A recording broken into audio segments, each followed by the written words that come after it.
সরিষার খোল পচানো জল রেডি করতে দিয়েছি। এই বালতিতে আমি 250 গ্রাম সরিষার খোল পচানো জল রেডি করতে দিয়েছি।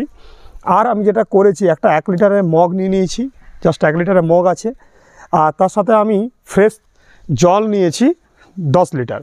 তো আজকে আমি খাবারটা কিভাবে তৈরি করব সেটা একদম দেখুন, এবং সেই রকমভাবে কিন্তু গোলাপ গাছে খাবারটা দিতে হবে।